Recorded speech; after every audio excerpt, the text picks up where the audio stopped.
মাহিনুল আলম আপনি লিখেছেন, ভাগে কোরবানি করলে সবাইকে কি টাকা সমপরিমাণ দিতে হবে, নাকি কেউ কম বা কেউ বেশি করে দিলে কোরবানি হবে?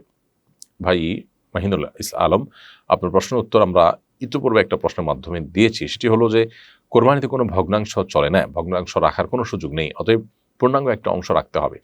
কোনো একজন শরিক যদি একটা অংশের চাইতে কম দেন, তাহলে অন্য শরিকরা কেউ যদি সেটা ফিল আপ করে দেন যে ঠিক আছে তার পক্ষ থেকে আমি ফিল আপ করে দিলাম, তার পক্ষ থেকে হলো আমি টাকাটা তাকে হাদিয়া করলাম, উপহার দিলাম, ডোনেশন করলাম, তার কাছে হয়তো একটা ভাগের টাকা 15,000 টাকা, তার কাছে 10,000 টাকা আছে, তো বাকি 5,000 টাকা আমি প্লাস করে দিলাম, আমার তরফ থেকে আমি তাকে দিলাম, তাহলে ওটা পুরাটা তার তরফ থেকেই হলো, পুরো অংশটা, জাস্ট একজন তাকে 500 টাকা বা 5,000 টাকা হেল্প করলেন, এরকম হলে সেটা জায়েজ আছে। কিন্তু যদি এমন হয় যে একটা ভাগ দুজন মিলে নিয়েছেন, তারা গোশত ভাগ করে নেবেন, তাহলে সেটা জায়েজ হবে না। কারণ কোরবানির পশুতে গরু বা ওঁট হলে, মহিষ হলে সেখানে সর্বোচ্চ 7 ব্যক্তি অংশগ্রহণ করতে পারে, 8 ব্যক্তি অংশগ্রহণ করার সুযোগ নেই, কিংবা 7 ব্যক্তি করলেন, এর মধ্যে একাধিক ব্যক্তি যদি একটা ভাগের শেয়ার নেন, তাহলে সেটা কিন্তু জায়েজ হবে না। ইলহাম আলম আপনি লিখেছেন, মাথায় কাপড় দিয়ে রান্না না করলে নাকি শয়তান পেশাব করে, খাবারে বরকত হয় না, এই কথা কতটুকু সত্য? সম্পূর্ণ ভিত্তিহীন এবং মনগড়া কথা, কুসংস্কারের জন্য কথা। আমাদের দেশে মা বোনদের উপর বিশেষ করে যত রকমের ফতোয়া আছে, ভুল ফতোয়া আছে, এগুলোর প্রয়োগ সবচেয়ে বেশি হয়ে থাকে। এটি তারই একটি। রান্না করার সাথে মাথায় কাপড় দেওয়া আসলে কোনো সম্পর্ক নেই। আপনি হালাল খাবার রান্না করছেন আপনার ঘরোয়া পরিবেশে, সেখানে আপনার মাহরামরাই আছেন শুধুমাত্র, গায়ে মাহরাম কেউ নাই, তাহলে সেক্ষেত্রে মাথায় কাপড় দিয়ে রান্না করতে হবে, এটা মোটেই জরুরি কোনো কাজ নয়। এমনকি ঘরোয়া কাজ, গৃহস্থলী কাজ করার সময় মাথায় কাপড় দিয়েই থাকতে হবে মহিলাদের, এমন কোনো বাধ্যবাধকতা নেই। এগুলো একেবারেই আমাদের মন গড়া কথা। এমনি শহীদ রানা লিখেছেন, মেসেঞ্জারে লিখিত কবুল বললে কি বিয়ে হবে? না, মেসেঞ্জারে কেউ প্রস্তাব পাঠালো আর একজন কবুল বললে এতে বিয়ে হবে না, বরং ফিজিক্যালি উপস্থিত থেকে প্রস্তাব এবং সম্মতি থাকতে হবে, তারপর বিয়ে সম্পাদন হবে। এমনি রাসেল হোসেন লিখেছেন, মোবাইলে কোরআন তেলাওয়াত শুনতে শুনতে কি তাসবিহ পড়া যাবে?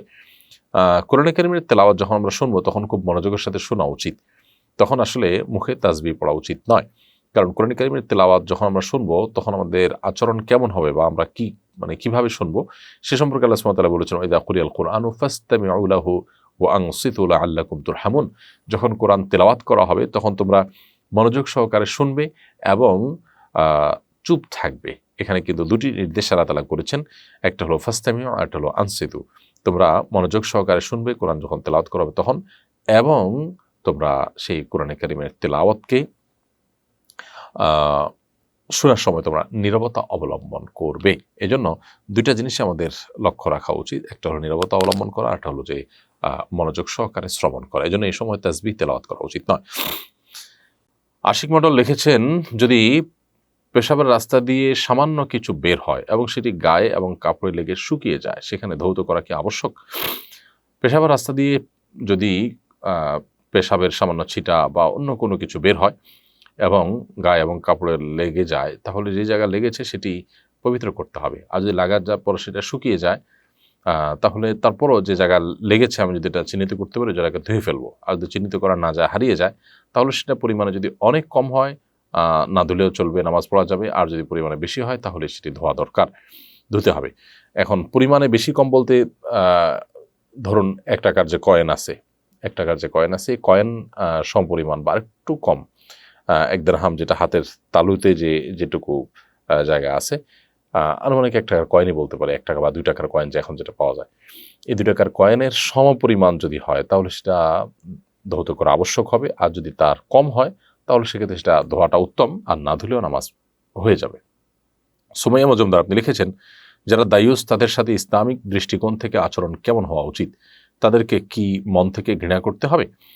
দায়ুস বলা হয় ওই পুরুষকে বা ওই মানুষকে যিনি তার পরিবারের সদস্যদের নানান অপকর্ম, বিশেষ করে জেনা, ব্যভিচার, পর্দাহীনতা, অশ্লীলতা, নোংরামো, এগুলোকে সমর্থন করেন, এগুলো দেখেও না দেখার ভান করেন, এগুলো দেখার পরও তিনি কোনো বিহিত চেষ্টা করেন না, ওই ব্যক্তিকে দায়ুস বলা হয়।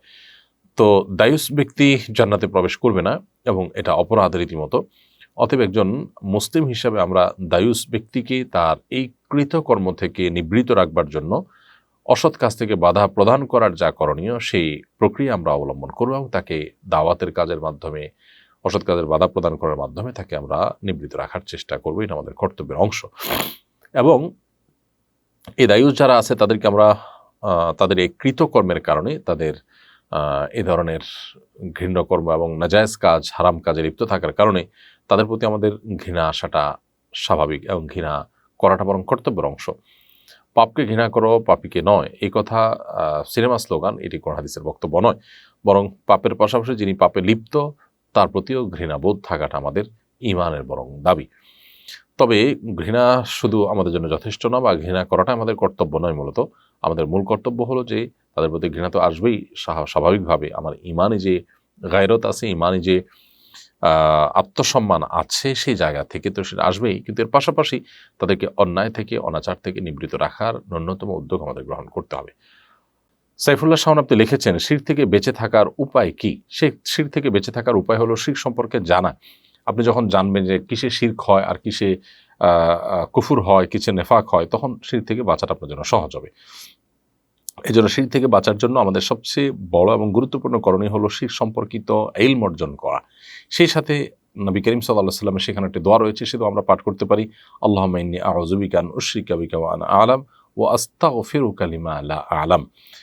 অর্থাৎ, হে আল্লাহ, আপনার কাছে আমি আমার জ্ঞাতসারে আমার অজ্ঞাতসারে উভয় পদ্ধতিতে শিরক হওয়ার যে পন্থা পথ উপায় রয়েছে সেগুলো থেকে আপনার কাছে আমি পানা চাই। এভাবে যখন আল্লাহ তাআলার কাছে আমরা পানা চাইব, ইনশাআল্লাহ বিইذনিল্লাহ, আশা করা যায় আল্লাহ রাব্বুল আলামিন আমাদেরকে নাজাত দান করবেন শিরক থেকে। এমনি টিপু সুলতান আপনি লিখেছেন, সংসার সবসময় সুখ অসুখ বিপদ আপদ লেগেই থাকে, এ থেকে মুক্তির উপায় কি? সংসারে বিপদ আপদ লেগে থাকলে সেখান থেকে মুক্তি লাভের জন্য কখনো কখনো ঘর পরিবর্তন করলে, বাসা পরিবর্তন করলে আল্লাহ সুবহানাহু ওয়া তাআলা হেফাজত করেন। আর এমনিতে সবাই আল্লাহর কাছে তওবা করবেন, ইস্তেগফার করবেন, কোনো গুনাহের সাথে সম্পর্ক থাকলে সেখান থেকে বেরিয়ে আসার চেষ্টা করবেন। রিদিতা রুমকি এই আইডি থেকে আপনি লিখেছেন, সূর্য ওঠার সময় কি কোরআন তেলাওয়াত করা যাবে? সূরা কাহাফ শুক্রবার পুরোটাই পড়তে হয় কিনা?